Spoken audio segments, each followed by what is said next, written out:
Hey everyone, I'm Megyn Kelly. Welcome to the Megyn Kelly Show and happy Monday. What an extraordinary thing we just witnessed inside the briefing room of the West Wing. President Trump is easily the most transparent president in U.S. history. There's no one who's even close. He walks into that briefing room, starts addressing the press directly on his plan to stamp out crime and reduce homelessness in our nation's capital, which he's sick of as a new resident. You know how when you move to a new town and you start getting a feel for what it's actually like, and maybe it's not as great as you thought it might be, and you feel powerless to do anything over it? Yeah, well, Trump felt that, but then realized he wasn't powerless, and he's going to clean up that city. The nation's capital, which should be a gem, a crown jewel of America's, but instead, it's disgusting. Have you been there recently? I've been to DC a lot over the past year. It's disgusting. And by the way, I lived there for 3 years, there and in Baltimore, both, and also Northern Virginia. And my point is simply spent a lot of time in the Capitol, a lot. I worked at Fox News, right in the heart of the nation's capital, right across from Union Station. It was clean at one point. It's not anymore. It's disgusting. And he's decided to do something about it, which I'll get to in 1 second. But before I get to that, when have we had a president who will just stand up there and tell you everything he's thinking? He covered everything. He talked at length about the meeting he's going to have with Vladimir Putin this Friday in Alaska. Wasn't shy about saying, Zelensky, he'll be around, but he's not going to be like right there, not yet. And we don't need him. He's been around for 3 years. What's happened? Talking about how this war never would have happened had Trump been president, about how Putin took territory when GWB was president, when Obama was president, when Joe Biden was president, and only one president didn't have land taken while he was sitting in the Oval Office, and that was DJT. So he's back now trying to clean up other people's messes, and he's doing it his way. Talking about the war that he just settled between Azerbaijan and Armenia. These guys have been fighting for 30 years. They never thought it was going to end. And talking about both of those two are saying that he deserves the Nobel Peace Prize. Right? This is like the fifth military conflict that Trump has settled. Where's that on the cover of the New York Times? Do you see that all the time? Is anybody other than the people who have received the benefit of his intervention talking about the Nobel Peace Prize? Would the left ever say that about President Trump? Never. They just want to write something terrible about his tariffs and ignore the fact that we've been in the black the past couple of months, thanks to them. They'll admit it begrudgingly. Up there, by the end, he's standing there with the Secretary of Defense, with the Attorney General, with the Secretary of the Interior, with the head of the FBI. Does anybody have a question for them? I mean, it's like, I've been covering Washington for 22 years. You don't see this. It does not happen. It was extraordinary. So and by the end, President Trump had them eating out of the palm of his hand. The Washington press corps, who hates him, were guffawing and laughing and cracking up at his humor. Like, the guy's got charm that's an 11. And even with the people who hate him, they can't help but to begrudgingly find themselves genuinely charmed by him. And then they check themselves. Oh, wait, we hate. Orange man bad. That's our line. And that's what will appear in the press and on the wire services just as soon as they get back to their phones. But what a moment, and what a president. I'm sorry, but this is extremely unusual. We're very lucky. Okay, now we'll talk about what's happening in D.C. and what's happening with Letitia James, because if New York State's Attorney General had her way, Donald Trump would be bankrupt right now, and all of her friends in law enforcement across the country would have him behind bars. That's what they wanted. She, her fellow New York criminal officials, and other officials from other states wanted him behind bars, and she literally tried to bankrupt him and spoke publicly about how she was salivating over the prospect. She loved thinking about it. It was like sex for Letitia James, her thoughts of seizing Trump's buildings from him and seeing him on debtor's row, not able to pay her now $500 million bullshit judgment against him. Such bullshit that the New York State Court of Appeals, which is all liberals, when it got up to them, hasn't yet ruled on whether this was an okay case, all of them were so skeptical. Like, what is this bullshit? What is this turd of a case you've managed to bring against him and get some left-wing judge, Engoron, to bless? I mean, Even they knew that it was nonsense. Well, guess what? It's not so fun now, is it, Tish? When the tables are turned and you're the one facing criminal problems, serious legal problems, because you didn't keep your own house clean. You said you were applying for a mortgage for your primary dwelling, and it wasn't your primary dwelling down in Maryland. And you said that so you could obtain a better mortgage rate, and now you've been caught.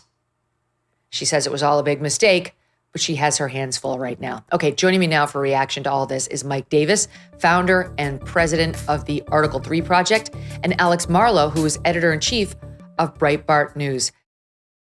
Don't miss a moment. Subscribe to this show on YouTube and follow me on Insta, Facebook, and X. Afternoons can be rough. Energy fades, cravings kick in, focus goes out the window. The quick fix, another coffee, but that can lead to jitters or a crash later or can interfere with sleep. Peak's Sun Goddess Matcha is another option. It can give steady energy and help you focus without the ups and downs. This is not just any matcha. It's organic, ceremonial grade, and grown in Japan's pure volcanic soil far away from pollution. It's harvested by tea masters and screened for toxins not once, but 4 times. That is how serious they are about quality. The taste is smooth, creamy, and rich, not bitter like lower quality matcha. It's packed with antioxidants to keep you sharp and steady. Whether it's how the day starts or how it gets back on track, this matcha is not just a drink. It can be a better daily habit. Right now, you can get up to 20% off for life, plus a free rechargeable frother and glass beaker. It's backed by a 90-day money-back guarantee. Go to peaklife.com/Megyn. That's PIQUE life.com/Megyn to try it for yourself. Again, that's PIQUE life.com/Megyn. Guys, welcome. Great to have you. Thank you for having us. Yeah, thank you, Megyn. Awesome. And Alex is also author of the new book called Breaking the Law. You got to check it out. Okay. Let me just start with you on this, Mike. I know you're a DC resident, and what Trump is saying is that he is invoking this statute that allows the feds to take over law enforcement in DC if things get out of control in the nation's capital. And he's saying that has happened. All the DC people seem to prefer crime, saying there's no emergency. Crime is down. We don't need the feds. Oh, great. Enjoy your murders because they're the 4th in the country when it comes to the #1 murder rate. They're number 4. It's really nothing to be celebrating for them to be in a position to say, we don't need your help. That's absurd. But no one's saying thanks to Trump. They're just criticizing Trump. So what is this really about? This is about President Trump making sure that DC does not devolve into a third world Marxist hellhole, which is what has happened in DC over the last 5 years. I bought a house in DC in the hood when I went to work on the Senate Judiciary Committee. And I'll tell you what, I'm the only white guy on my block, or I was until white liberals just moved in. The black people in DC do not like this crime. And guess what? They are the victims of this crime. You have this violent underclass in DC who has terrorized the city for the last 5 years. And they've done this since the BLM and Antifa riots and defund the police movements, because the DC police are not allowed to do their jobs. They're not allowed to arrest criminals. When they arrest criminals and take them into the Biden DC U.S. Attorney's Office under Matthew Graves, they're turned away. When they arrest criminals and take them into the DC Attorney General's office for the local crimes, they're turned away. We have a new sheriff in town with President Trump, Attorney General Pam Bondi, Deputy Attorney General Todd Blanche, FBI Director Kash Patel, Dan Bongino, his deputy, Jeanine Pirro. We have a new mindset with the Trump administration that this is our nation's capital. It is a federal enclave, and we're not going to let local Democrat, incompetent, corrupt politicians destroy our nation's capital. Here's what you get from the Washington Post to try to make the case that this is unnecessary. By the way, still has their little tagline, democracy dies in darkness, under it. Okay, it was very dark during the Biden 4 years, and they were out to lunch, but fine. Quote, they're interviewing residents of DC. Quote, this is a safe city, But overhearing and witnessing gang threats and then watching the camera footage of the thuggery is disturbing, end quote, said one resident, speaking on the condition of anonymity over concerns of personal safety. This is the best they can do. This guy goes on to say the crowd of teens, it was roaming the streets, this crowd, and appearing to be checking for unlocked cars and things to steal.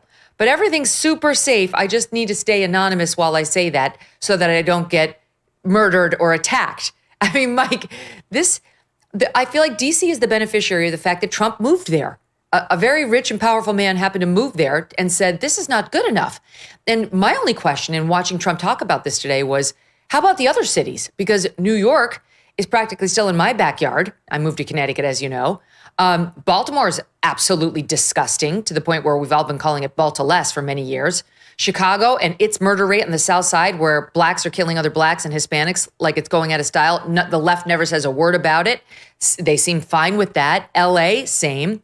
So this came up. Somebody asked Trump about this. Trump commented on whether he might try to go beyond DC. Here's the SOT in 0C.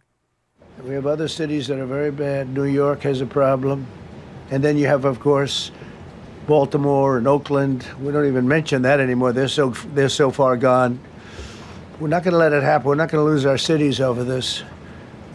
And this will go further. We're starting very strongly with D.C., and we're going to clean it up real quick, very quickly, as they say. Do you expect more cities to follow DC's path if this goes through? So the idea is that Chicago, LA, San Francisco, would they expect similar action what we've seen in DC? I mean, we're just going to see what happens with it all. We're going to have a tremendous success in what we're doing. Other cities are hopefully watching this. They're all watching, just like everyone's watching here. They're all watching, and maybe they'll clean up, and maybe they'll do this and get rid of the cashless bail thing and all of the things that caused the problem. I mean, if you go back, this whole thing with cashless bail is a disaster. So many problems came that we never had before. So they're watching us today, and if they don't learn their lesson, if they haven't studied us properly, because we're going to be very successful. I have zero doubt about that. It's going to be. It's a question of will it be really fast, like the border. We did a great job. Tom Homan was great. As you know, our secretary did a great job. They did a great job. There's no games. They didn't play games. And we're going to have the same thing here. But then I'm going to look at New York in a little while. Let's do this. Let's do this together. Let's see. It's going to go pretty quickly. And if we need to, we're going to do the same thing in Chicago, which is a disaster. We have a mayor there who's totally incompetent. He's an incompetent man. And we have an incompetent governor there. But when I look at Chicago and I look at L.A., if we didn't go to L.A. 3 months ago, L.A. would be burning like the part that didn't burn. But hopefully L.A. is watching. As much as I'd love to see that, Mike, does he have the legal authority to go beyond D.C.? He has more constitutional power, more constitutional duty under Article 2 to execute the laws of D.C. because it's our nation's capital. It's a federal enclave, and any statute like the D.C. Home Rule Act of 1973 that purports to strip the president of his executive power to enforce our laws in D.C. Is unconstitutional. He can enforce federal laws in other jurisdictions, sovereign jurisdictions across the country and states and local governments. For example, the sovereign state of Illinois and then the local jurisdiction of Chicago. He has less power there than he does in Washington, D.C., but there are still federal laws that the Justice Department can use to prosecute crimes in those cities. He can also use the civil rights laws to take over police departments if he has to, if they're not enforcing the laws in a way that stops racial discrimination. There it is. Honestly, you could make that case right now for Chicago. We saw Eric Holder's DOJ taking over police department after police department, and Joe Biden's DOJ did the same, trying to say that they were racist cops and that the feds had to run these departments now. Well, how is it not racist that, the mayor of Chicago, who is a black man, but seems totally fine watching blacks and Hispanics kill each other, at disproportionate rates, while the whites who live on Michigan Avenue are totally fine. I mean, why hasn't somebody gone there and said, you know what, we're taking over? Chicago, the south side of Chicago needs martial law, for God's sake. I have spent time there. I have met with the moms, half of whom who live in this area have a son who's been killed or a son who's in jail, not to mention their brothers and their husbands. So, like, honestly, if the races were reversed, this already would have happened, Mike. Absolutely. And I say this, we cannot let American cities devolve into these third world Marxist hellholes. We're not Mozambique. And if we let these cities devolve into these third world Marxist hellholes, the entire country pays the price. We have to pay the price with when you have these fatherless homes, you have the failed government school monopoly, you have these crime-ridden neighborhoods, you trap these poor Black kids in intergenerational poverty. And I think the Democrat Party does this by design because they are Marxist and they want generations of victims. They don't want these people empowered with school choice and opportunities. They want them trapped. This is an industry. It's the civil rights industry, and it's disgusting. And I'm glad that President Trump is actually doing something about this because these are deep blue states. He's not going to win Illinois. Republicans are not going to win Illinois. But we have a moral duty as a country to make sure that these people are not trapped in intergenerational poverty. Yes. And like just the fact that he's starting with the homeless people in D.C., like, I'm sorry, you're not going to be able to stay here anymore. We don't know where they're being moved to. He is taking federal control of the police department in Washington. He said he's deploying some 800 National Guards troops in response to crime rates that he said were out of control. The left, every paper is pointing out that they're down. The crime rates are down in 2024 versus 2023. You have the fourth highest homicide rate in the country. Okay, just stop. Just stop. Down from astronomically high to just grossly disturbingly high is not a W. Take the help that's being offered to you. And he declared a public safety emergency, invoking a section of the District of Columbia Home Rule Act that grants him the authority to temporarily seize control of the department. He is talking about, you know, part of the problem there. And this was one of the stories that kicked it off was the so-called Big Balls, the guy who worked for Doge, and that was his nickname, got the hell beaten out of him the other night when he and I think it was his girlfriend were getting into their car and she was threatened and he took on a group of teenage thugs who beat him up, but he stood his ground and he really took it on the chin. And this made national news. Trump saw this clearly because he commented on it. Look at this poor guy. And then Judge Jeanine, who's now just taken over as the U.S. attorney for the District of D.C., I'm very much looking forward to that, spoke about the weak provisions in place down there when it comes to juvenile crime, which is out of control. It's SOT 0E. I see too much violent crime being committed by young punks who think that they can get together in gangs and crews and beat the hell out of you or anyone else. They don't care where they are. They can be in DuPont Circle, but they know that we can't touch them. Why? Because the laws are weak. I can't touch you if you're 14, 15, 16, 17 years old and you have a gun. I convict someone of shooting another person with an illegal gun on a public bus in the chest. Intent to kill? I convict him. And you know what the judge gives him? Probation. Says you should go to college. We need to go after the D.C. Council and their absurd laws. We need to get rid of this concept of, no cash bail. We need to recognize that the people who matter are the law-abiding citizens. And it starts today. All I could think when I watched that, Mike, was President Trump gets heat from the left for hiring Fox News personalities. You know what? He understands people having a strong ability to communicate on top of basic competencies work. They can convince a public to get behind certain policies. And Judge Jeanine is one of the best in the business when it comes to clear, concise, powerful communication. That was Exhibit A.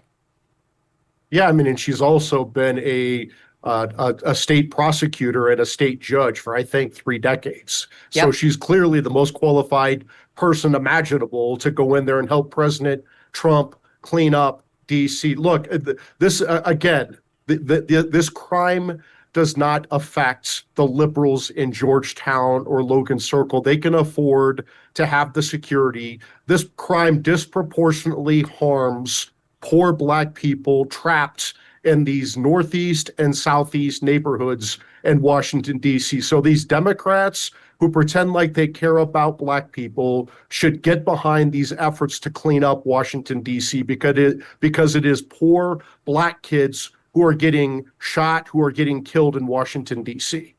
Megyn, can I chime in? Because I left D.C. Oh, yeah, I go lived ahead, there. Alex. I lived there and I left right around the coronavirus. And this was part of it. When I got there and in the Barack Obama years and in the first Trump years, it was a blast. I lived in the Foggy Bottom area and I would come out of my apartment and I would jog to the Lincoln Memorial. I jog along the Potomac with my dog, jog down Prospect Avenue, which people recognize from The Exorcist, on the cobblestone streets. It was unbelievable. But by the pandemic, it was boarded up buildings. It was Black Lives Matter riots in the streets. Every other building had a window blown out of it. It was boarded up in preparation for it. People were trying to leave as fast as humanly possible. They completely gave up on that city. So it's not just some of the worst neighborhoods. Some of the best neighborhoods got incredibly unpleasant.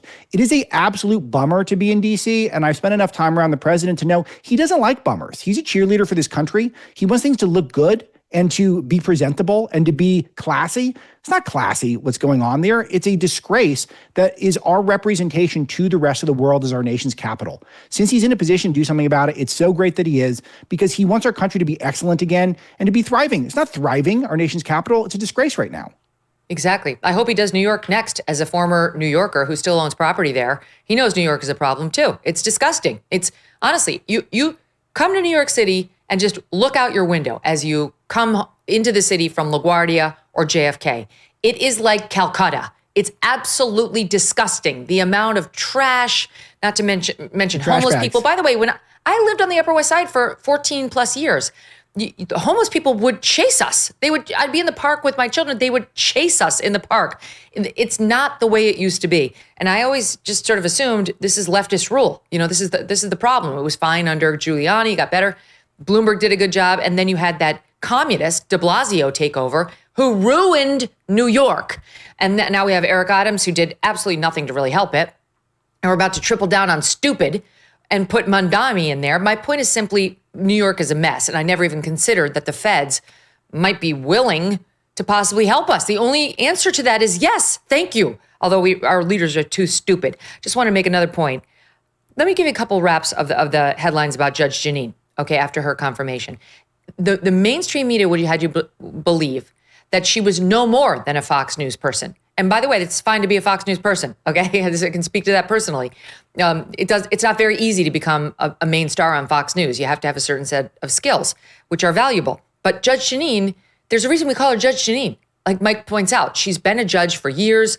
She was a U.S. attorney. She was an attorney, a criminal prosecutor for 3 decades. She put some of our worst criminals in jail. She knows what she's doing when she's enforcing the law. NPR dismissed her as ex-Fox host. Senate confirms ex-Fox host Pirro as top federal prosecutor. Like, what's she doing there? You know what I mean? Like it's Courtney Friel, who just got named U.S. attorney for D.C. USA Today, Judge Jeanine, in quotes, Pirro, like it's not a real thing. Like she's not actually a judge.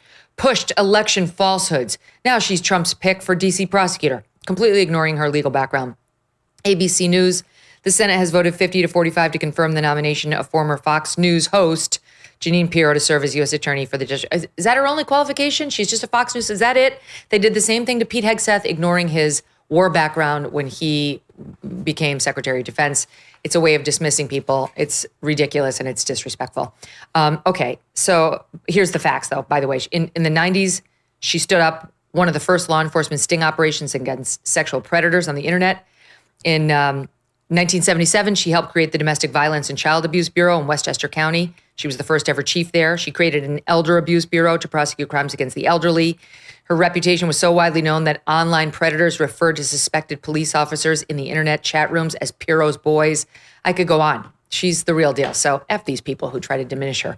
Okay, moving on, because speaking of crime, let's talk about Tish James. It's getting interesting. Okay, was there a person involved in prosecuting Donald Trump who enjoyed going after Trump more than Letitia James. I mean, Fannie Willis is close. Alvin Bragg, I grant you, close. Jack Smith kind of kept his powder dry. He kept it behind the scenes.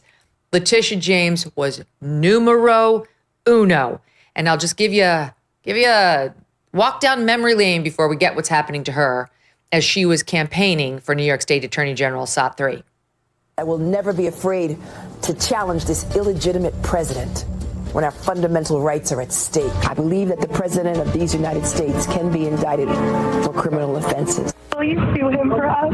Oh, we're going to definitely sue him. We're going to be a real pain in the He's going to know my name personally. That man in the White House who can't go a day without threatening our fundamental rights. Yes, we need to focus on Donald Trump and his abuses. We need to follow his money. We need to find out where he's laundered money. We need to find out whether or not he's engaged in conspiracy. It's important that everyone understand that the days of Donald Trump are coming to an end. I look forward to going into the office of Attorney General every day, suing him, defending your rights, and then going home. Okay. That was super fun for her while it lasted, Alex. And it didn't work out for the entire prosecution team, like up and down the East Coast going after Trump. But Tish James did manage to get this absolutely bullshit verdict against him, trying to bankrupt his company. Anybody, even someone as rich as Trump, who's now valued at over $5.1 billion, cannot delve out $500 million, which is what that judgment is up to, with ease. They don't have that kind of liquidity. But she's still going after Trump to try to get it.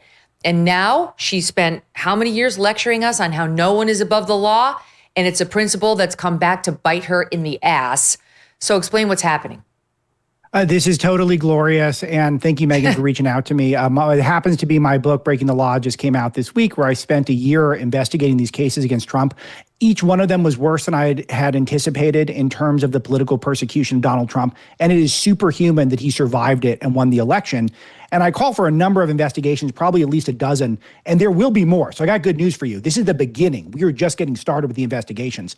But Tish James was clearly the number one on the list who was open and blatant, saying the number one issue in this country is defeating Donald Trump. Nothing else matters. In the meantime, crime got worse in New York, and she's going after Trump for what was a victimless crime. There was no actual people who'd complained or banks in this civil case that Trump had done anything to them. She volunteered this to try to portray him as some sort of a criminal and use what I believe was clearly illicit means to do so, treating him like a criminal even though it was in civil court. But I'll address the thing you mentioned with the final judgment, where he's being asked to pay $460 million for a victimless crime. Again, there were no complaints against him. He didn't owe anyone a penny. To level this against anyone would have bankrupted any other president in history. As far as I know, Trump's $175 million bond that he had to put up is still out there. They still have $175 million of Donald Trump's money today, as far as we know, which is a total outrage. He's supposed to be leading the free world. He needs all these distractions. Clearly, this was directed. And by the way, there's White House involvement as well. She was meeting at the Biden White House regularly during this time. Obviously, this was election interference, trying to rig the election via lawfare.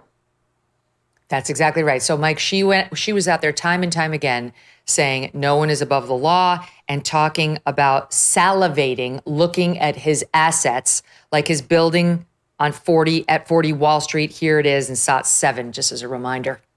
If he does not have funds to pay off the judgment, then we will seek, judgment enforcement mechanisms in court, and we will ask the judge to seize his assets. We are prepared to make sure that the judgment is paid to New Yorkers. And yes, I look at 40 Wall Street each and every day. Newsweek reviewed a document from the Attorney General's office, her office, that lists the properties owned by Trump that she claimed had been fraudulently and misleadingly represented in value. These are the ones she was thinking about seizing and is still apparently thinking about seizing. Trump Tower, 40 Wall Street, Trump International Hotel and Tower in Las Vegas, Mar-a-Lago, Trump National Golf Club in Westchester, Trump International Golf Links in Scotland. There's a real question about whether she could do any of that. But this is one of the many reasons why very few people are shedding any tears that Tish James herself is now in some legal trouble because she appears to have committed mortgage fraud, which she denies. Yeah, I would say this to Big Tish.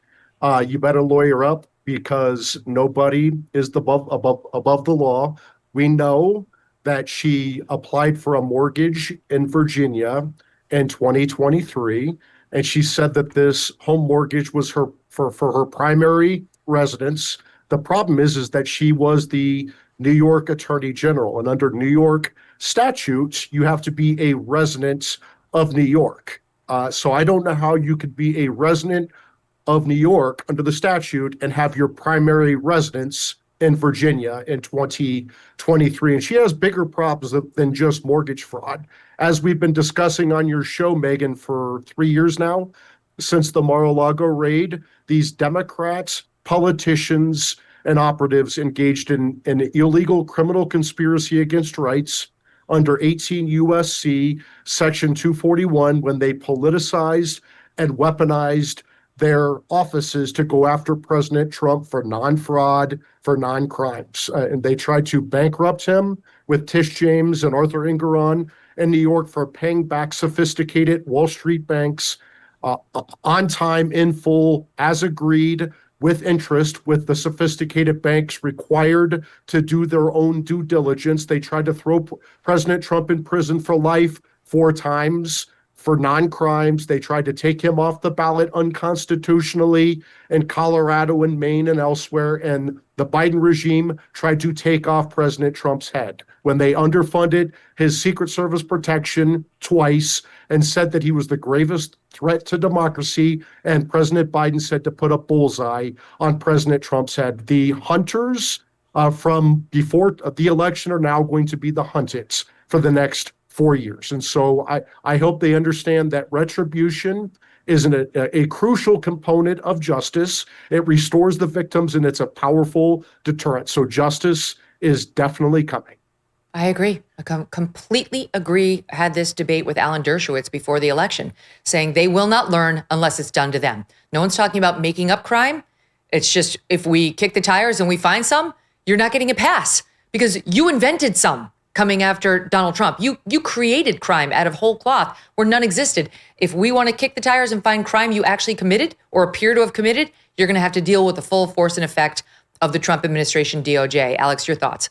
Yeah, Megyn, I want to chime in on the hypocrisy element here because you brought up the desire to seize these properties of Trump's. This case hinged on the value of Mar-a-Lago, which they relied on some assessor for tax purposes ranging from $18 million to $28 million from 2011 to 2021. Okay, Trump appraised Mar-a-Lago at $739 million. Let's do some math here. If you put a 1-acre property on the market in that area of Florida, you're probably going to get about $40 million for it. 2 acres. I did a lot of comps on this while I was doing my research. $150 to $200 million for 2 acres. How big is Mar-a-Lago? 17 acres. It's a historic property. It's 17 acres. The thing could be worth $2 billion. She's treating it like it's worth $18 million or $28 million. If that's not criminal in the literal sense, it's certainly criminal in the figurative sense that you would base an entire case based on that. Well, I mean, in her defense, she does seem too dumb to understand the value of properties. Just take a look at her mortgage applications. She couldn't even fill those out adequately. Go ahead, Mike. I was going to say that Mar-a-Lago is one of the most unique properties in the world. It is the only property that touches both the Atlantic Ocean and the intracoastal waterway. I've been to Mar-a-Lago several times. It's a beautiful piece of property. A tennis court at Mar-a-Lago is worth more than $18 million. It is easily worth $1 billion. And as Alex said, probably more. Alex, can we talk about what's happening now against her? Like the mortgage fraud accusation. She says it's BS because she says, and just so people know, just to be clear, she applied for a mortgage in Virginia, and federal officials are now investigating whether she lied on her loan documents for a house that she purchased there in 2023. Yes. In that paperwork, she said the home would be her primary residence as she was serving as Attorney General in New York. But her lawyer, Abby Lowell, longtime Democratic lawyer, has claimed that it was a mistake. He says that the feds have cherry-picked an August 17th, 2023 power of attorney that mistakenly said the property was going to be her principal residence, and at the same time ignored her very clear and in an all caps statement 2 weeks earlier to the mortgage loan broker that, quote, this property will not be my primary residence. It will be Shanice's primary residence. So your thoughts on the defense she seems to be getting ready for in Virginia? There's two major problems here is that all this happened right when she was trying to hold Donald Trump accountable for mortgage fraud. So she theoretically should know what she's doing in this case. And there's multiple improprieties. There's not just the whether or not she's some sort of a clerical error, but there are numerous mortgage documents in different instances that she seems to have misrepresented. Another one was that she had a property that she had misrepresented as only having 4 units when it actually had 5. So, and then she mismarks whether or not something's her private residence or primary residence. She's consistently, at a minimum, sloppy and stupid with her paperwork, but more likely she's the one who understands it and is trying to do something fraudulent on her own to get herself favorable deals. And she's obsessed with this. She's just obsessed with mortgages. Well, here's the other question, Alex. Why do the mistakes always go in her favor? If she, always, every time. Right? So it's like one thing if you genuinely make if you are genuinely making a mistake, you're going to have some that benefit you and some that don't. Or possibly you will go back after the fact and correct your mistakes. But Tish James seems to make a lot of mistakes in her favor only. Is the 4 property, but she listed it at 5, or sorry, it's the reverse. It has 5 properties, but she listed it as 4. Is that in Maryland? Is that the one in Maryland? I think that's the Virginia one, if I have it off the top of my head. So there's one in Maryland, there's one in Virginia. But in any event, she's doing a bunch of real estate deals. It is a Maryland one. You were right. I apologize. Okay. She's doing a bunch of real estate deals outside of New York State and seems to be giving a sleight of hand legally, always to the way that it will benefit her bottom line. Well, but this is the principle when she talks about how the number one priority is to go after Donald Trump, that this is how the left thinks, is they see lawfare as a way of trying to solidify political victories, win political victories. And I think there's a lot of evidence to back them up. We've totally neutralized the media. We've neutralized the entertainment world. Academia has never been weaker. It feels as though this is how the left primarily feels like they can do their political best, is by trying to use the law in order to do that. So when you see the left, you think that they believe politics is above all else. It's above family. It's above God, certainly above truth. They look at this and think, how do I use the law to score political points? And that's what Tish James does every time. She tries to benefit herself, get more money and power for herself. And then if she can use it to go after Donald Trump and her political opponents, she'll do it, and she'll do it shamelessly. The only thing that's the least bit admirable about Tish James is that she'll actually do this to your face. Everyone else lies about it and acts like they're so virtuous. She's the one who you might corner her, Megyn, and she might say, yep, I did to get Trump, and that's what I care about. That's all I care about. It's true. Yeah, at some level, you have to respect that. Mike, you wanted to weigh in. Yeah, I was going to say, didn't the New York Post also reports that Big Tish listed her father as her husband for mortgage applications in 1983 and 2000? Not to be confused with Ilhan Omar, who actually married her brother. So I want to keep it straight, Mike. But the other thing, I just want the audience to be clear. So you've got this potential criminal investigation into Letitia James on the mortgage fraud and the alleged mistakes she's been making on her real estate investments. And then you have what you just mentioned, Mike, which is an investigation into her for this violation of rights, this conspiracy against rights, which has a very amorphous name. But that's something else. That's the Trump DOJ looking into whether her, not a prosecution, but her civil case that just tried to bankrupt Trump and get all of his buildings was itself corrupt, was itself a bastardization of the law meant to get a political opponent as opposed to meant to genuinely restore justice on a mortgage or on an application that she says inflated values. Meanwhile, none of the banks who were the alleged victims complained at all. So those are 2 different things she's dealing with right now, Mike. Yeah, that's exactly right. This is the 18 USC Section 241 conspiracy against rights investigation we've been talking about for 3 years since the Mar-a-Lago raid. When you politicize and weaponize law enforcement to go after your political opponents for non-fraud and non-crimes, that is the textbook classic definition of conspiracy against rights. And I would say this, we have 2 U.S. attorneys who the Senate just got confirmed. You have Judge Jeanine Pirro in Washington, D.C. You have Jason Redding Quinones, my friend, who just got confirmed down in the Southern District of Florida. Those are two jurisdictions, two venues that you could open up this probe, because remember, this conspiracy also involved doing the Mar-a-Lago raid. So maybe they can open up a special grand jury in Fort Pierce, Florida. Maybe they get Judge Cannon as the judge on that case. And then maybe you start issuing subpoenas for every one of these bad actors, these Democrat politicians, these judges, these prosecutors, these attorneys, these other operatives, both inside and outside of government, who engaged in this obvious criminal conspiracy against rights. Yeah, Mike, Megyn, in can I 30 add, seconds or less, can you just describe the claim conspiracy against rights? Yeah, I mean, conspiracy against rights is a civil rights statute. And when you use the power of governments, government actors colluding amongst themselves or with private citizens to violate the constitutional rights of Americans, like they did to President Trump with this lawfare, that is the definition of conspiracy against rights. It is a very serious federal civil rights felony. These lawfare Democrats better lawyer up, because I think they're going to go to jail. Go ahead, Alex.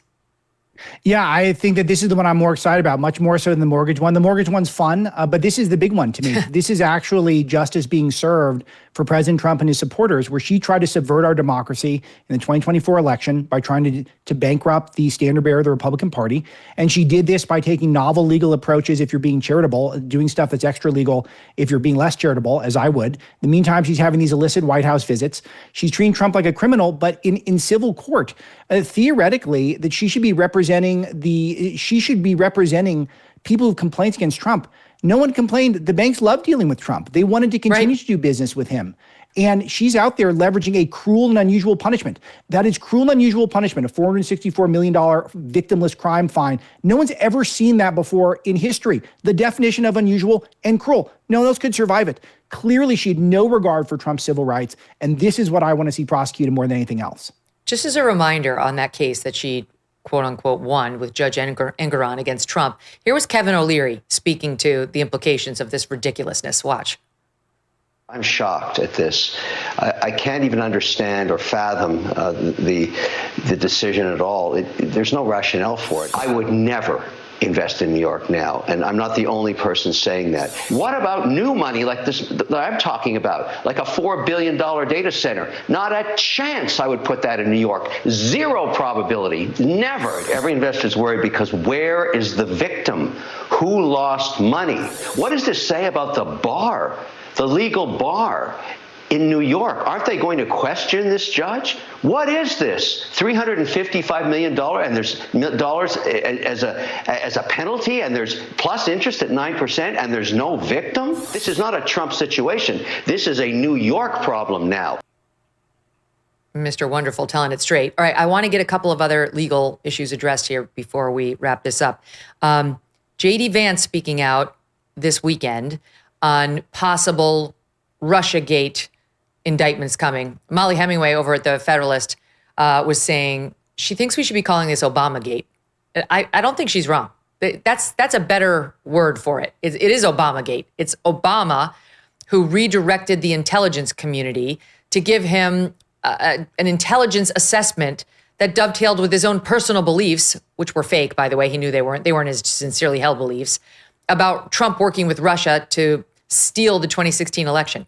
He knew that it was a Hillary Clinton idea to say that Trump did this falsely. He knew that that information was coming down the pike and that it was Hillary generated, and he still went along with it and told his intelligence community to go along with it. That is what the documents that have been revealed over the past month reflect.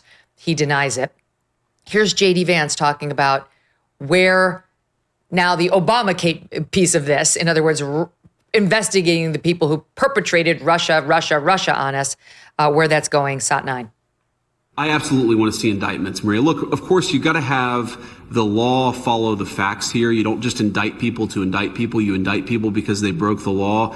But if you look at what Tulsi and Kash Patel have revealed in the last couple of weeks, I don't know how anybody can look at that and say that there wasn't aggressive violations of the law. What they basically did is they defrauded the American people in order to take Hillary Clinton's presidential campaign talking points and turn them into intelligence by defrauding the American people, defrauding the intelligence agencies, lying about what the intel said.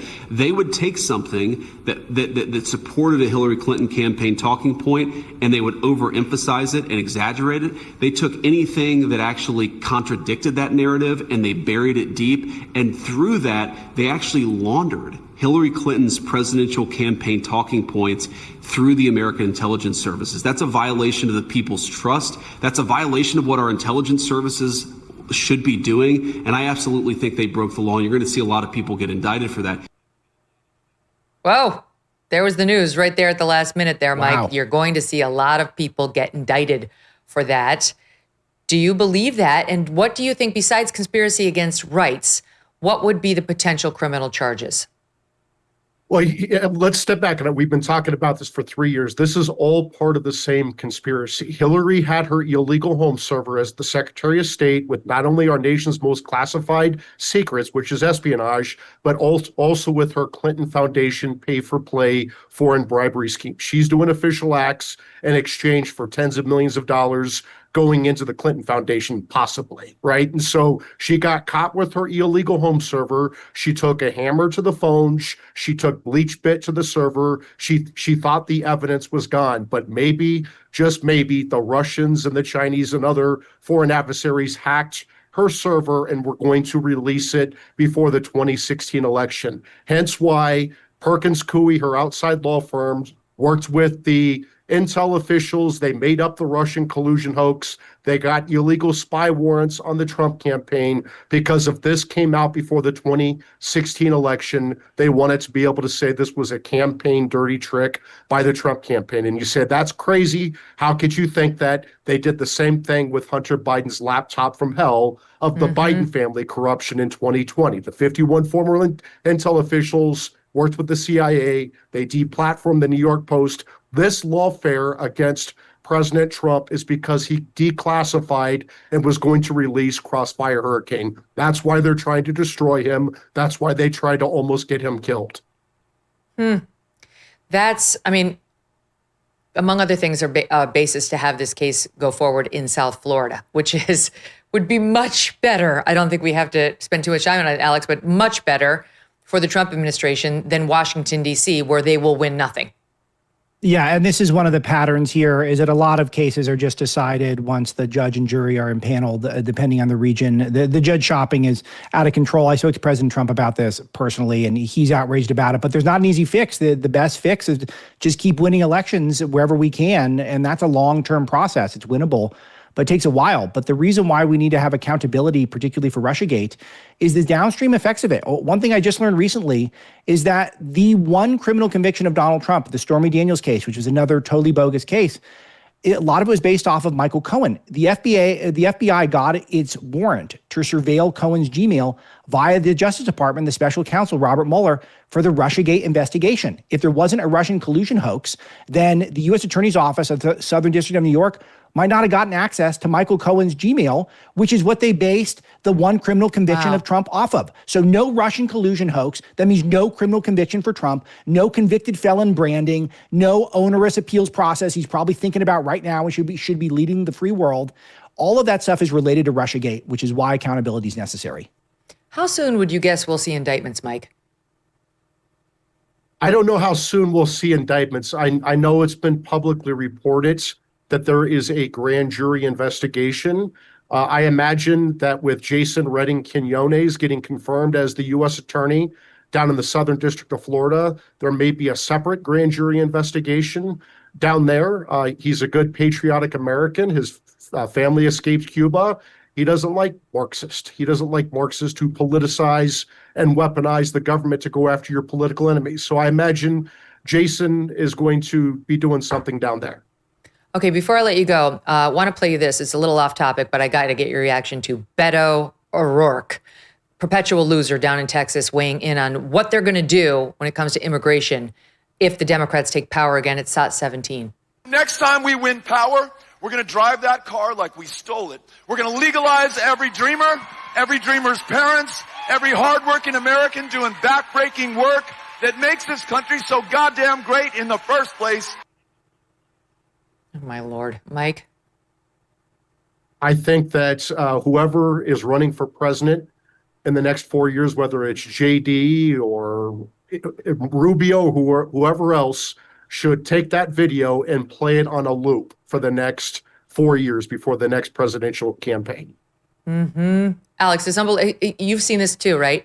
Separate and apart from the substance, the forced profanity from these leftists who don't know how to dispatch it is so uncomfortable. It's so uncomfortable. They're all so phony. Robert Francis O'Rourke is one of the phoniest. He's a fake Latinx, that he's a white guy who impersonates a Latino person. And it's so obnoxious. They keep trotting him out there. But just remember, this is how the left thinks of illegal aliens. They think illegal aliens are the best Americans. No, they're not just equal. They actually think they're better than the rest of us who are actual citizens. What kind of disrespect for the country is that? He's fake Latinx. It's true. His name is Robert. He goes by Beto to try to sound like he's Hispanic. Mike and Alex, thank you guys both so much. Alex's book is called Breaking the Law. Now would be a great time to read it as we're about to turn the tables. Check it out. See you guys soon. Back right after this. If you are stressed about back taxes, maybe you missed that April deadline or your books are a mess, don't wait. The IRS is cracking down. Penalties add up fast, 5% per month, up to 25% just for not filing. But there is help. Tax Network USA can take the burden off your shoulders and stop the spiral before it gets worse. They have helped thousands of Americans, whether you're an employee, a small business owner, or haven't filed in years. Messy books? It's not a problem. They've seen it all. Tax Network USA has direct access to powerful IRS programs and expert negotiators on your side. You'll get a free consultation, and if you qualify, they may even be able to reduce or eliminate what you owe. More importantly, they will help protect you from wage garnishments or bank levies. So don't wait for the next IRS letter. Call 800-958-1000 or visit tnusa.com/Megyn to speak to a real expert at Tax Network USA. Take the pressure off. Let Tax Network USA handle your tax issues. We've got a lot to get to this hour. In just a bit, Benny Johnson, podcaster, is going to be here with an exclusive he's got on Jasmine Crockett and her actual story of origin. He went to her hometown, and it appears we have another AOC situation on our hands. He'll be reporting live momentarily. But first, I want to start with Jimmy Kimmel, who went on the podcast of comedian Sarah Silverman and said a bunch of crazy shit. Okay, including, I'll just give you this one for flavor. He's yet another leftist who's thinking about fleeing America. So afraid is he of Trump. It's SOT 23 here. A lot of people I know are thinking about where they can get citizenship and I do stuff. have Italian. I did get Italian citizenship. You do? I do. That's amazing. Yeah, I do have that. And what's going on is as bad as you thought it was going to be. Way worse. It's so much worse. It's just unbelievable. Like, I feel like it's probably even worse than he would like it to be. Oh, sure. Because we look to Jimmy Kimmel to figure out insights into how Donald Trump is thinking. The absurdity of this. I would say go, but I love Italy too much to say that. They don't deserve this. I'm sorry, but he should go to Ireland. They do deserve this. They're as woke as they come. My people, who are like among the toughest people on earth, or were, have gone completely woke. But, you know, I'm Irish and Italian, so I have empathy. And he should not go to Italy. It's too beautiful a country to host Jimmy Kimmel. And why would they have given him citizenship to begin with? But in any event, he should go. He should definitely leave. But he won't. He's just saying that to get plaudits from fellow leftist Sarah Silverman and from people who listen to that show. He will never leave his very lucrative but loser of a show on ABC's late night. He's not going to abandon that because feeling important and like he matters is too important to Jimmy Kimmel. But he's got to get stroked by leftists by saying he's gotten Italian citizenship, and he may indeed exercise it by leaving a United States that even Donald Trump must feel has gone too far. Okay, not our guy for insights on Trump's thinking. I think we know that. So these two go on. Now, there's going to be a couple of these examples that I'm going to show you in a minute to talk about how the left, this imaginary left, right, that they're talking of, i.e. that they built, has become really like too full of scolds when it comes to the way we talk and the way we joke. Wow. Listen here. Republicans know the difference between right and wrong in general. Like, they know what they're doing. Something is, I don't know. But the left, it's just, I find it ironic. The left, I'm on the left. But like, I find in general, the party that is about inclusivity is incredibly elitist. Just fucking say, join us. Yes, come, join us. Yes, sit next to me. It's not the party. It's not the majority. It's the loud voices that scare people from saying what they believe and make you think twice about a joke or whatever, these things. And, a lot of their points are valid, but a lot of them are also just repulsive. And I mean, they repel people from, they go like, oh, you're no fun. I don't want to be around you. And I think that if you had to boil it down to like one thing, that's kind of what it is. Okay. So I don't know what they're talking about. Who on the left has ever scolded others for not behaving the right way or saying the right things? Let's just check in at random. On these two. Take a look here in SOT 25. If you're a reasonable person, you should have Trump derangement syndrome. To be honest, it was a terrible night last night. It was a terrible night for women, for children, for the hundreds of thousands of hardworking immigrants who make this country go, for healthcare, for our climate, for science, he's crying, for journalism, for justice, for free speech. You don't have to keep up with every disgusting thing he says. Their whole purpose is owning the libs. There's no ideology. It's an act of hatred. Dr. Fauci said that if hospitals get any more overcrowded, they're going to have to make some very tough choices about who gets an ICU bed. That choice doesn't seem so tough to me. Vaccinated person having a heart attack? Yes, come right on in. We'll take care of you. Unvaccinated guy who gobbled horse goo? Rest in peace, Wheezy. These right-wing people really hate me. I mean, what am I, a gender-neutral bathroom over here? What am I, a grown woman with an opinion? Oh, yeah, that's probably I really believe that it's not that these are stupid people. I mean, certainly we have stupid people on both sides. I think these are people who are essentially being brainwashed. Okay. So they've participated almost as much as anyone in creating this cancer in their own party that we refer to as wokeism. It used to be called political correctness, but that got exploded into an animal that was only distantly related to political correctness. Wokeism is truly pernicious and dangerous and sick. It's a sickness. It's a religion. It's a cult, but it's a sick religious cult, like Wiccanism. Something that's genuinely dark, but it's worse than that because they're actively destroying lives. I mean, I think the Wiccans just kind of do weird things on the weekends amongst themselves. I don't think they're actually working to destroy lives, careers, families, the way the woke are. I mean, a core principle of BLM is breaking up the nuclear family. It's genuinely sick and evil. And they love BLM, these two, and they love wokeism. And now they have the nerve to have this conversation. At least she says, well, I'm of the left. But sort of this like, gee, what's happened to our party? They've really become elitist. That's how she puts it. And he puts it, well, it's not the majority. Okay, your entire party has been held captive to this group of woke leftists, and you show no desire to reform post the hard lesson that brought you to tears in November 2024, Jimmy Kimmel. It's just the loud voices, he says, scaring people from saying what they really believe. The loud voices scaring people. Does he have any self-reflection of how the COVID mania was part of that?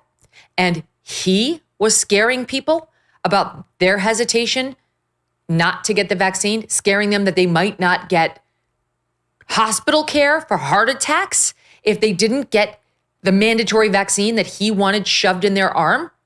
I mean, if he had his way, I would have forced all three of my children to get that vaccine, including my teenage son, notwithstanding the published risks of myocarditis, in particular among that age group, which you had to actually search deep on the internet, going 12 podcasts deep into Vinay Prasad's podcast, who nobody even knew at that time, to figure out was even a risk because of people like Jimmy Kimmel, who shamed half the country for even wanting to discuss it, never mind openly say that they had a hesitancy, never mind choose not to get the vaccine. There's absolutely no self-awareness nor self-reflection.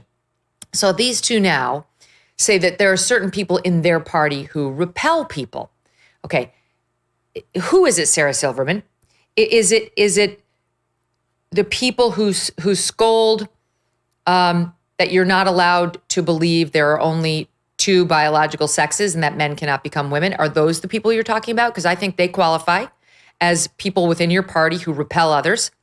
But there you were on camera making fun of the right wing, saying, why do they hate me? Am I a gender neutral bathroom?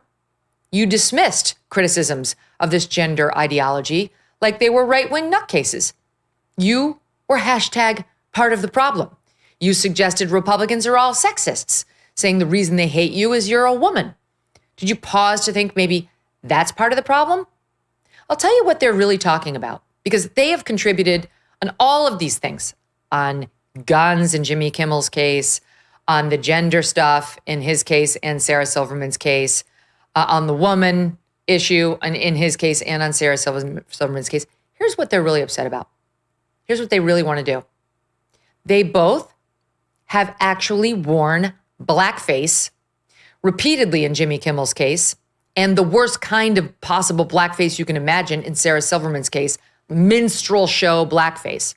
Okay, they've both done it, and so they have been burned. Look at this. This is so offensive what she's wearing. Anyone could see how deeply wrong this is. Now, some of us had a discussion about blackface Halloween costumes, i.e. wearing tinted skin to try to look like Diana Ross or Michael Jackson, which is also technically referred to as blackface. I think you could make a very strong case it's not the same thing as minstrel show blackface. Sarah Silverman thought it would be super fun to do the absolute worst, most offensive kind, and thought that would be terrific. She since has said that she regrets it, but she did when we had the reckoning over, race and so on back in 18, 19, 20. She did take a lot of incoming from the left, and she clearly is still jarred from it. Jimmy Kimmel amazingly still has a career, notwithstanding the fact that not only did he wear blackface, he put on a fat suit and went as Oprah Winfrey wearing blackface and talked about darning socks. Like, how many stereotypes can you hit, right? Like, oh, it's like the black woman who does my laundry. This is all she's good for, darning socks, with his face tinted black. And then he did Karl Malone, like speaking in Ebonics. Let me give you a couple of examples. Here he is as Oprah in SOT 26. 15 minutes a day is all you need to get your heart rate up to where... Please, Miss Oprah, you're crushing my... Sorry, Miss Oprah.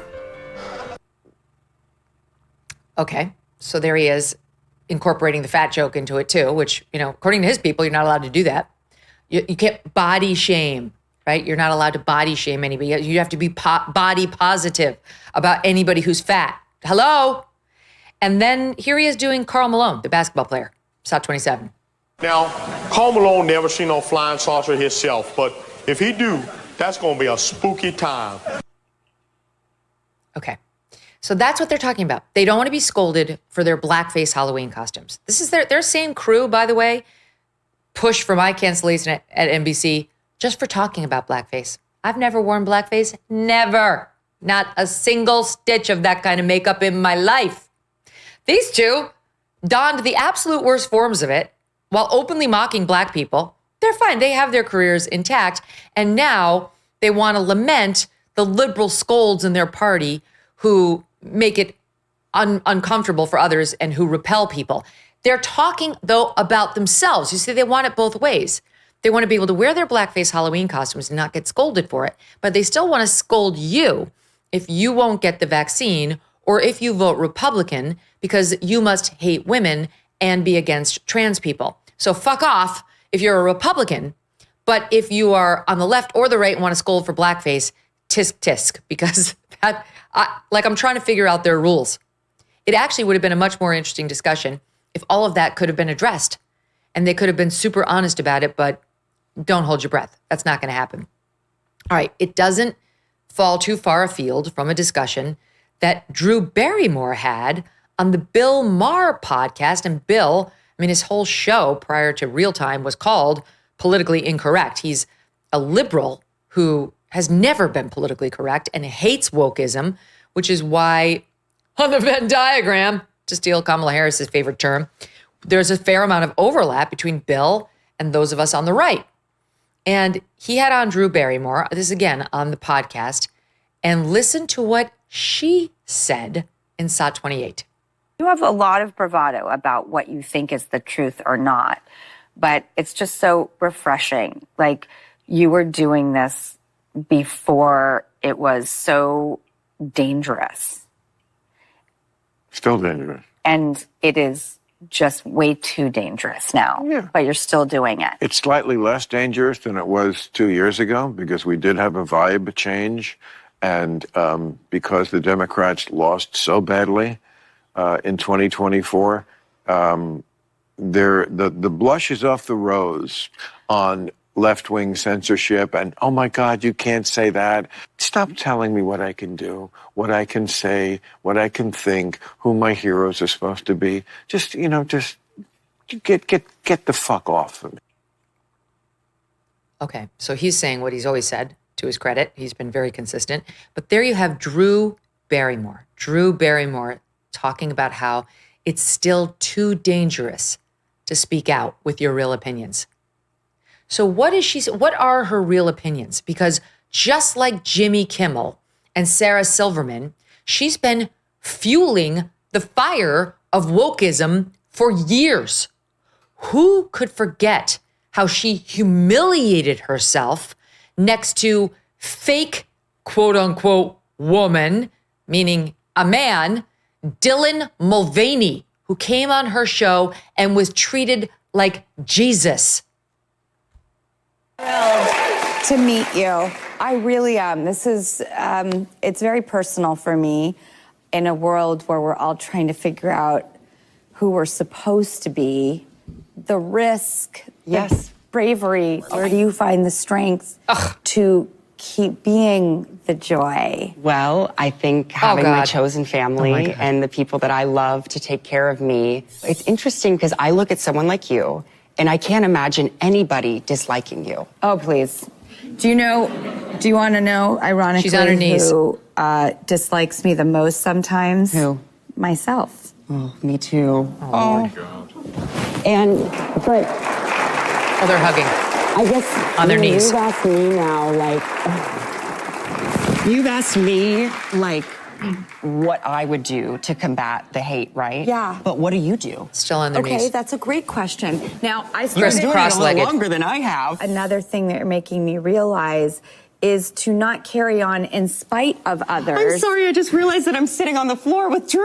I'm so happy to be doing this. Thank you for joining me on the floor. The floor always feels safer. It feels nice. Oh my God. There's so much wrong with that clip. It's stomach turning. She leftists need to learn the number one lesson of being happy in life. Do not lean into your problems. Don't lean into crazy. Everyone's had crazy in their lives. The successful, sane ones do not obsess over it, do not want to relive it over and over, do not want to talk about it night and day on their show, do not talk about things like the ground feels safe to me. And they certainly do not literally bend the knee to the cult of transgenderism, Drew, and then talk about how, gee, it feels so dangerous. It's so dangerous, still too dangerous to say how you really feel. About what? What is it? Do you have a reversal on that issue that you'd like to make? We are here for it. Take a risk. You're in a safe space with Bill. Maybe he should have gotten her down on the floor and she would have said how she really felt. You continuously vote for the party and the people who push that bullshit on us. You, madam, are complicit. You hosted Kamala Harris, who says, we all need to be woke. We need to be woke because we just do. That's your person who you actually had on your program and wanted us to call Kamala. I keep thinking in my head that we all need a mom. I've been thinking that we really all need a tremendous hug in the world right now. Yeah. But in our country, we need you to be Kamala of the country. No, we don't.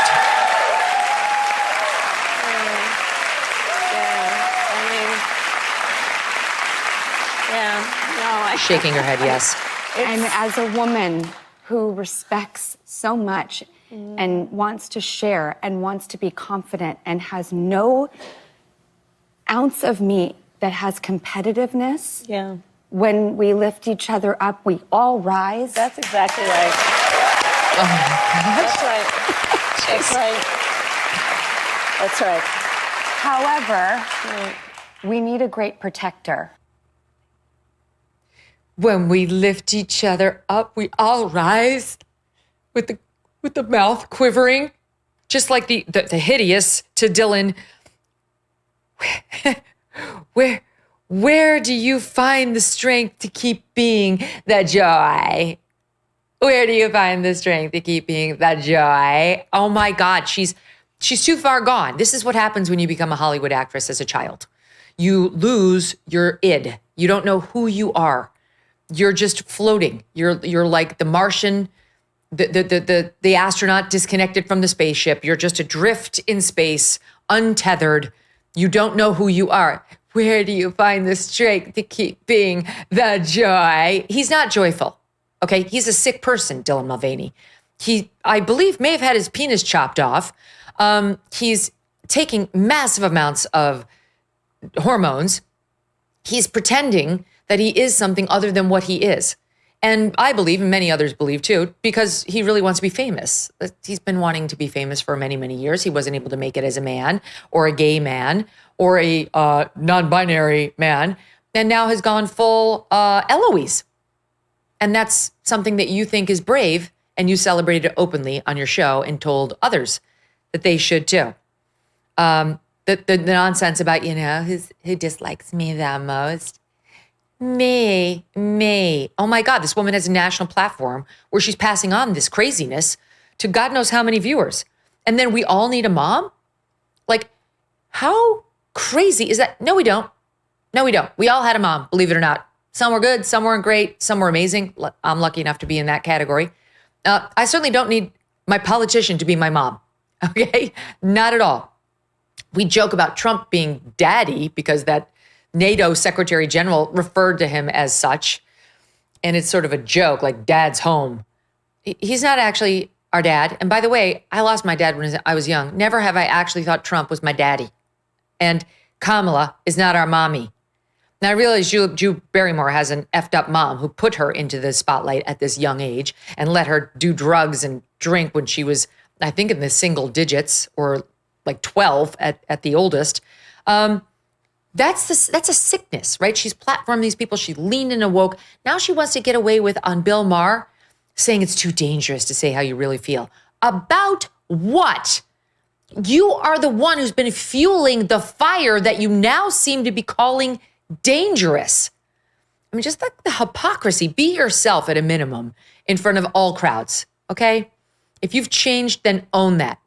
Own how you've changed, how you've seen the error of your ways. You won't be kneeling down to the transgender cult anymore.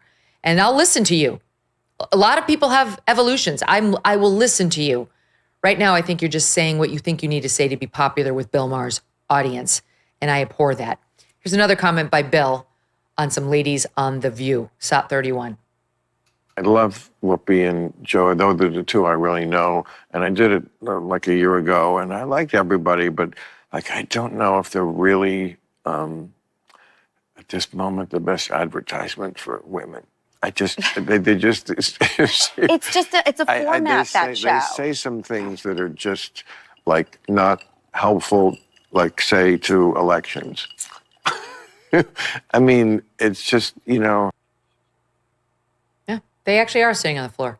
And still, she wasn't able to say what's real. Okay. Everyone who watches the show knows that he's right about that too. Joy and Whoopi, I don't know if they're really the best advertisement for women. Yeah, same, Bill, same. You know who is a better advertisement for women? Could we please play SOT 35? This is something you can do.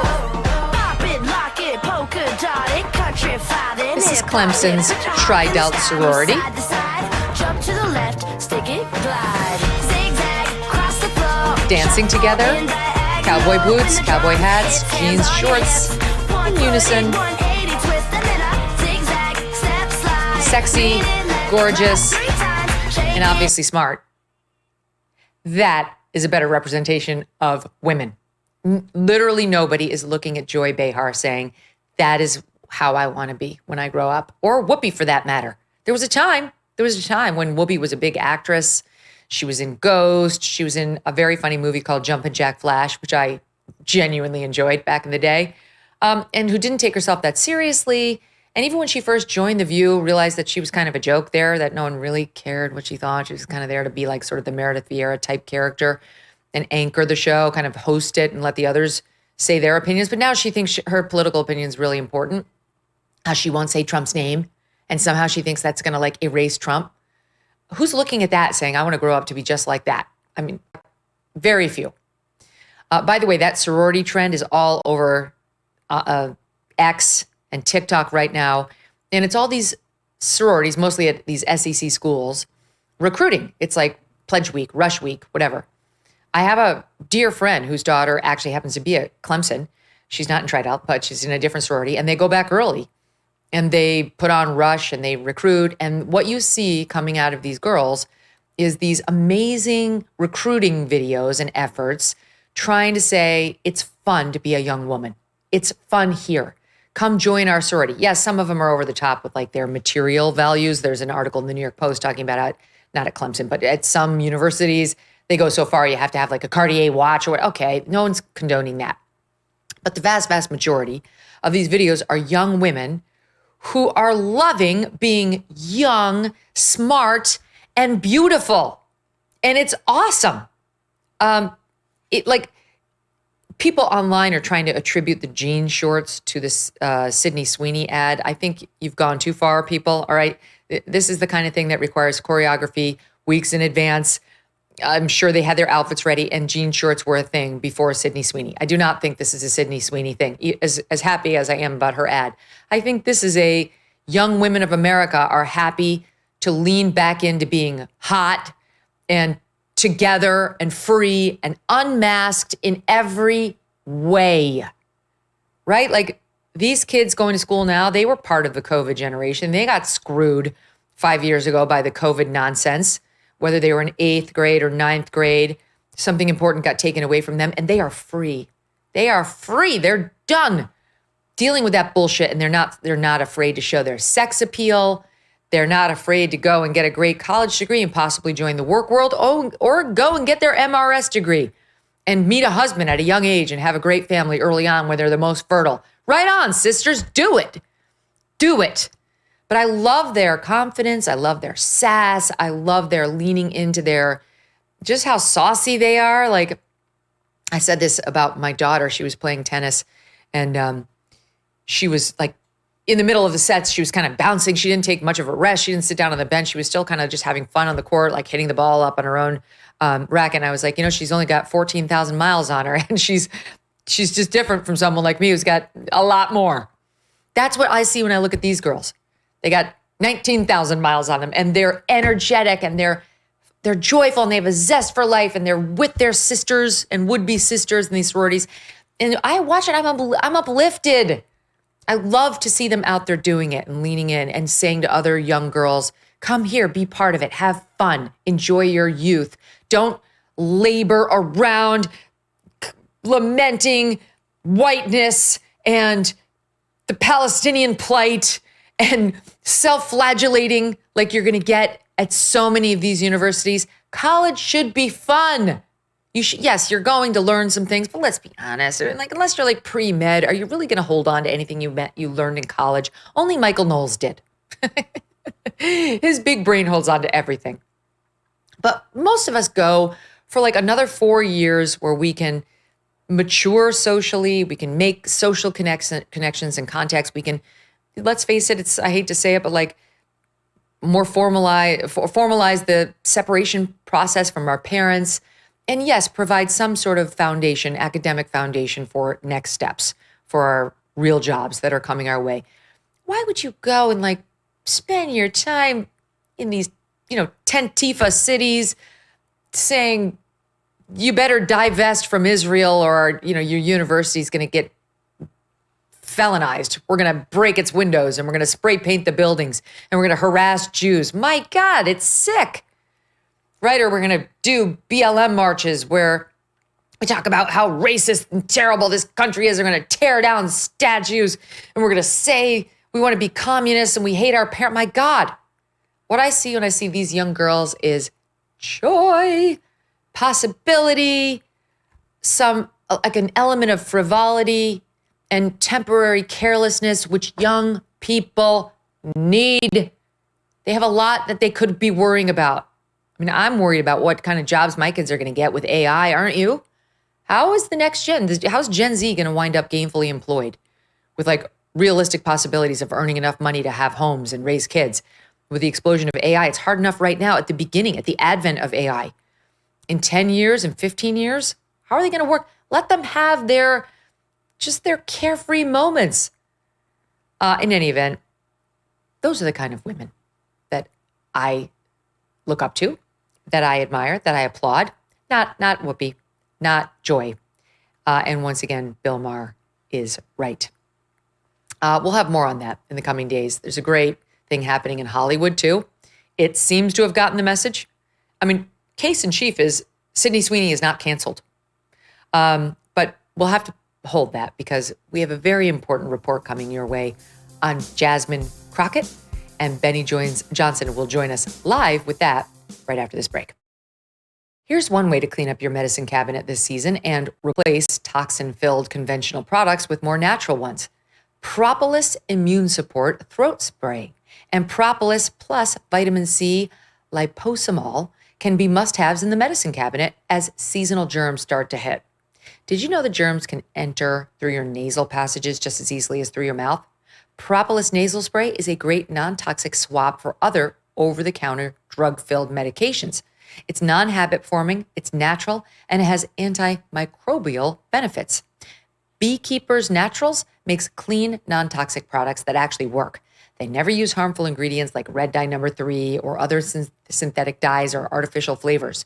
Their products are third-party tested for all pesticides, and they're dedicated to sustainable beekeeping and to helping save the bees.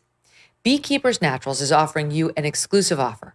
Go to beekeepersnaturals.com/Megyn or just enter the code Megyn when you're checking out, and that'll get you 20% off your order. That's beekeepersnaturals.com/Megyn or enter the code Megyn when you're checking out to get your discount. Beekeepers Naturals products are also available at Target, Whole Foods, Walmart, CVS, and Walgreens. You know how much my family and I love our dogs. Yes, even sweet Strudwick. I can't imagine life without them. They have a great life, but some dogs are not so lucky. And that's why I'm super glad to tell you about Delta Rescue, the largest no-kill, care-for-life animal sanctuary in the world. They've rescued thousands of dogs, plus cats and horses too. They provide all the animals with shelter, safety, and most of all, love. And they've been doing it for more than 45 years now. Delta Rescue relies solely on contributions, and giving can bring tax benefits too. Speak with your estate planner about how you can grow your estate while helping animals in need, and check out the estate planning tab on their website to learn more. We love our Thunder and Strudwick, but would like other dogs who need love to find it too, wouldn't you? Visit deltarescue.org today to learn more. That's deltarescue.org. Over the weekend, the New York Post released new reporting on Representative Jasmine Crockett, including her diva-like behavior and terrible treatment of her staff. If you listened to our AM update on Friday, you heard all about it. Our next guest has some more on Ms. Crockett. He's Benny Johnson. He's host of The Benny Show, and he has an exclusive report now on Crockett's alleged background. See, he traveled to where Crockett claims she is from a tough area of South Dallas. You know, you hear her speak. She tries to talk street like, okay. Compared to where she's actually from, it's quite a different picture. Where she's actually from is a beautiful, well-manicured area for the elite and highly educated. Here is a clip from Benny's report. It is rough, it is tough, it is hood, and it is foul, just like Jasmine Crockett. That's the whole persona. She's a fraud. This is where Jasmine says she's from, but this is where Jasmine's really from.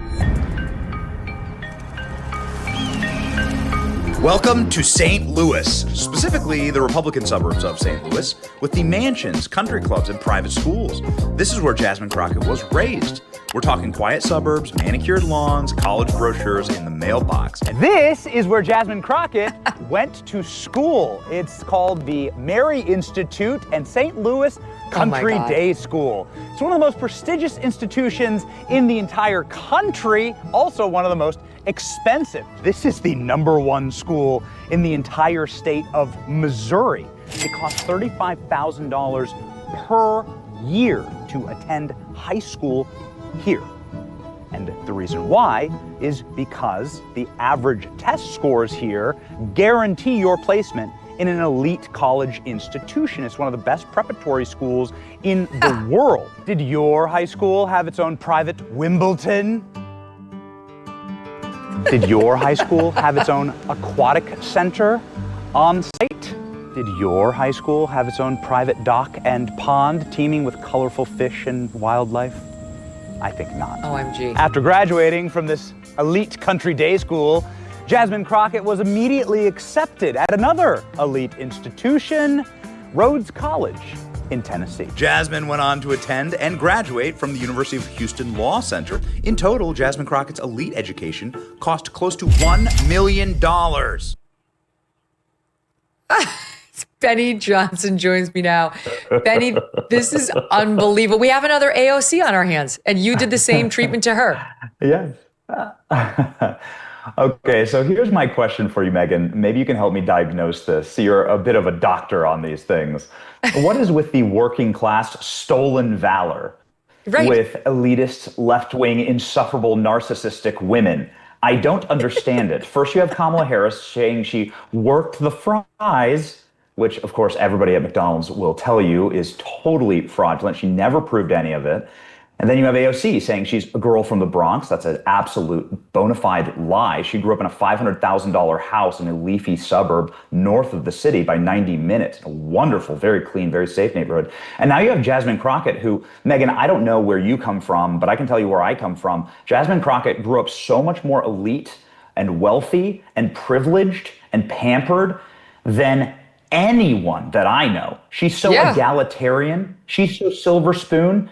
So the entire thing is an act, and I call it working class stolen valor, Megyn. And I love exposing it. And my only, I guess, takeaway from this is these people must really engage in a lot of self-loathing. I'm no psychiatrist, Megyn, but they must really hate themselves. They must be so embarrassed about where they come from, who they are, who created them. And it really sets in stark contrast the President of the United States, who's never apologized for who he was, who's always owned that he was a billionaire, who's always been aspirational, something to look up to and something people want to become, instead of someone who dumbs themselves down or lies about where they come from to try to be more hood. Yes, that's what she's doing all the time. And she didn't talk like this before either, where she's like, y'all, I know my homie, and I'm like, okay, that didn't exist. We ran tape from her. Before she ran for office, she sounded like a normal person. But now she's gone full street with the super long nails too, and like the lips and the gloss and like the eyelashes. She's really laying it on because she wants to be seen as like this down-home girl who gets hood. In my mind, I'm thinking, I just got to Austin and I had to meet 5 people to get here. I don't know about this. So y'all don't know what white privilege looks like, but I'm gonna show you a little bit of something. It's a huge responsibility. You know, the congressional seat is over 4 times as large as my House seat. I'm trying to get clarification. Look at, calm down, calm down. No, because this is what y'all do. And I was just starting to get into the rhythm of doing constituent services. They send them to Texas, they send them to Florida. Every deplorable state that we can think about, they usually coming out of y'all's think tank. There was someone that talked to me and said, in fact, a former ambassador in the Clinton administration. Please calm down. Don't tell me to calm down. Calm down. Because y'all talk noise and then You're out of control. He said, Jasmine, what you have to realize is that if you are really going to make change, it's not going to be in the Texas House. He said, you did a great job playing defense, but you have a chance to play offense. If someone on this committee then starts talking about somebody's bleach blonde, bad built butch body. Meanwhile, you pointed out, but like her high school looks like a castle, Benny. It looks like the most elitist country club I've ever seen. Oh, it was. I mean, what we shot there doesn't even do it justice. It's fine. It looks like Oxford. It's an absolute beautiful castle. Also, she went to Rhodes College. Rhodes College, nestled in the rolling hills outside of leafy Memphis, Tennessee, cost $74,000 per year. Megyn, I went to community college and then state school. And I actually literally worked in fast food in order to pay for that. And so I just don't understand it. I don't get why they can't just embrace who they are and where they come from. Why do they have to code switch? It seems like a real psychological crisis. But what I know about the American electorate is that they don't like inauthenticity. They don't like habitual liars and pathological liars. And this is going to be a huge problem for the Democrat Party going forward, the inability to just be authentic with people. Nobody believed Kamala Harris when she said on Drew Barrymore's show, I know you were going off on Drew Barrymore, on Drew Barrymore's show, I did the fries. Nobody believes that, right? And then President Trump comes in what I would argue is one of the greatest campaign moves of all time, and works the fries as a billionaire, rolls up his sleeves, gets salt in his eyes, gets grease on his skin, and hands people Happy Meals, literally and metaphorically. And that was just one of the greatest cell phones of all time. And they're opening themselves up for these kind of attacks, and it's beautiful. The video's done millions of views. And anything that ends with day school is nicer than 99.9% of what the rest of us did, which was public high school. My parents paid taxes. They had to take me. Sorry. There's another clip that we pulled from your presentation. You got to watch the Benny Show to see the full thing. Here it is as you take on her district in South Dallas compared to her hometown. Here's what your average street looks like in South Dallas, where Jasmine Crockett represents. Best part about Jasmine Crockett's district is free public bathrooms. And here's what your average street looks like in St. Louis, in the suburbs where Jasmine Crockett's from. Here's an elementary school in the heart of Jasmine Crockett's district. Let's go ahead and check on the environment in which these kids are learning. You have burned down buildings in every direction. Nothing's open. FDJT has been tagged on this building. Here's the walkway to school in Crockett's district. This is what the children have to walk through every single day. It's filth. I don't know how many booze bottles there are, how many beer cans, and how much junk. And here's what a school looks like in St. Louis. And here's what stores and shopping centers look like in South Dallas. And here's what stores and shopping centers look like in St. Louis. Get the point? I love the use of the classical music when you go back to the St. Louis area. Quite a disparity. People that have gone. These are the same people, Megyn, who continue to go off about how they just want you to live your authentic self. They want you to embrace who you are. It's all about everybody just being who they want to be, loving who they want to love, embracing what they truly are. And it's just a lie. They're just so fraudulent. They can't even accept where they come from. And more importantly, when they tell you they're from the struggle, as Jasmine Crockett does, as she code switches to being a hood rat, what she's actually doing is taking advantage of people who are truly struggling, using them for power so that she can get on MSNBC and then run for president and do absolutely nothing. I am in Dallas right now. I'm actually at the airport about to go catch my flight. I'm telling you, we have heartbreaking stories from the people in Jasmine Crockett's district who are truly suffering, who's never seen her. They don't know who she is. They've never met her. She represents them. It's not a terribly large district. And she, according to all available reports, has just abandoned them for an MSNBC green room. And it's, I think it's immoral, actually. Well, I like what you said about stolen valor. I totally agree with that, because it's like people who did grow up struggling do not need glommers like Crockett and AOC trying to pretend that they understand what it was like to actually worry about whether you're going to be able to put food on the table, which is something AOC claims she understands and she doesn't. I mean, unless she literally means place the plate on the table, because she did have a waitressing job, as did virtually every young woman in her entire life. But it's true, because look, if you've got $35,000 a year to spend on a day school, you do not understand the plight of working class people, and you should be ashamed of yourself for pretending you do, because they have a certain background and certain struggles that you will never understand, especially if you don't stay in your district and glad hand with them to try to understand them, Benny. According to the New York Post, she's hauled up in her beautiful hotel in D.C. and insisting that her staff drive her around in a, what's the nice one? Not the Chevy Suburban, the nicer one above that. The Escalade, yeah, everywhere, because she wants to be Madam Queen. Yeah, Escalade, yeah.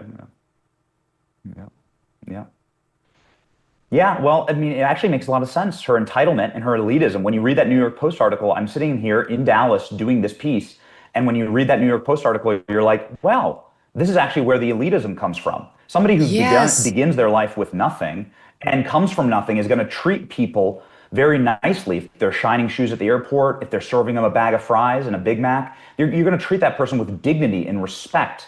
That's what actual servant leadership looks like, rolling up your sleeves and serving the fries yourself. What elitism and an insane amount of privilege looks like, Megyn, is treating people like garbage who work for you and who are beneath you, at least in your imagination. And I think that Jasmine Crockett is going to find out very, very quickly that there are a lot of people who that's not going to fly with. She's been exposed. The New York Post did a great job. You did a great job, Benny. We love the show. Thanks for coming on, and safe flights home. God bless you, Megyn. Wow. All right. Don't forget, watch the full report on the Benny Show. I did want to point out on Crockett, she spoke to Major Garrett, and he's got a podcast on the New York Post piece about her and what a diva she is, how she won't go into the office, how she makes her staff cart her around. Like, you know, she's in the back of a Bentley, renting out the Escalade, about how she's reportedly screaming at her staff, putting them down all the time. They say she's mean, she's nasty. And my staff pointed out to me that there was a profile of her. It was via The Atlantic in July, and it actually showed even here she was nasty. They write, during our interview at the Waldorf, she dialed up a staffer in D.C. in front of me and scolded him for an unclear note on her schedule. Another time in the car, after an aide brought Crockett a paper bag full of food from a fundraiser, she peered inside, scrunched her nose, and said, "This looks like crap." But here she is with Major Garrett denying the New York Post about her and attributing the blowback she's gotten for being a moron to her skin color. Are you a no-show boss from hell who terrorizes staffers? Oh my goodness. Listen, I know that I have arrived, honey. That is the way that I see this. Because as Beyonce says, if they're not talking about you, then obviously you must not be doing anything. You know what? This is just more slander, more nonsense, more lies. And honestly, I don't think that the New York Post would probably be the first ones to be able to figure out if I was a boss from hell. You and I were joking before we got on camera about all of the scrutiny that comes with being not only woman, but being young and being a Black woman. There's a lot of scrutiny that comes my way, and it comes my way from all different angles. But when people start talking about you, that's when you know that you are obviously getting under their skin. So I am not gonna give up.